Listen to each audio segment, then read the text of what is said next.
நம் ஆண்டவர் இயேசு கிறிஸ்துவின் நாமத்தினால் மகிழ்ச்சியும் சமாதானமும் நம் அனைவரோடும் இருப்பதாக. செக்கரியா 9:9 முடிய. மகளே சீயோன், மகிழ்ந்து களிக்கூறு. மகளே எருசலேம், ஆர்ப்பரி. இதோ உன் அரசர் உன்னிடம் வருகிறார். அவர் நீதியுள்ளவர், வெற்றி வேந்தர், எளிமை உள்ளவர். கழுதையின் மேல், கழுதை குட்டியாகிய மரியின் மேல் ஏறி வருகிறவர். அவர் எப்ராயிமில் தேர்ப்படை இல்லாமற் போக செய்வார்.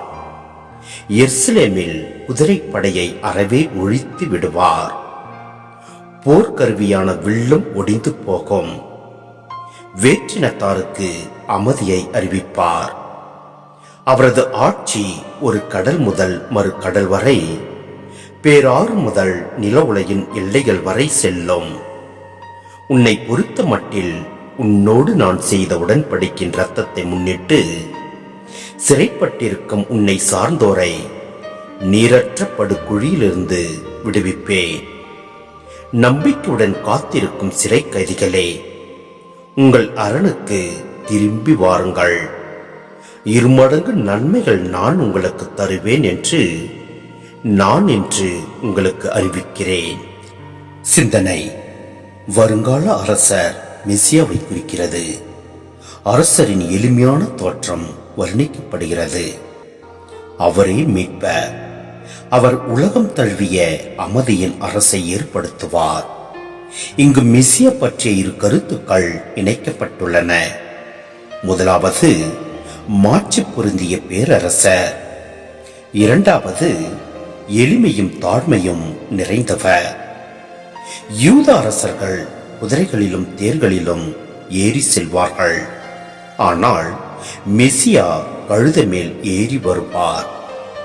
4 நற்செய்தியாளர்களும் எருசலேமின் நுழைவை இவ்விரைவாக்கின் நிறைவாக கருதுகின்றனர். மேலும் ஒரு கடல் முதல் மறு கடல் வரை என்னும் சொற்றொடர் மத்திய தரைக்கடல் முதல் பாரசீக வளைகுடா வரையில் உள்ள பகுதியை குறிப்பதாகும். நதி யூப்ரதேச நதியை குறிக்கிறது. கடவுளின் மக்களுக்கு கிடைக்கும் மீட்பு. ஆண்டவர் இஸ்ரேலை பபிலோனிய அடிமைத்தனத்திலிருந்து வெளியே கொணர்வார். இரத்தத்தினால் செய்யப்பட்ட உடன்படிக்கையின் விளைவாக விடுதலை அளிக்கப்படுகிறது. எனவே நாமும் கடவுளின் வல்லமையால் அனைத்தையும் வெல்ல முடியும். வளமான வாழ்வை கொண்டிருக்க முடியும். எனவே நம் ஆண்டவர் மீது முழு நம்பிக்கை வைத்து செயல்படுவோம். எல்லாம் வல்ல இறைவன் நம்மை நிறைவாய் ஆசீர்வதிப்பார். ஆமென்.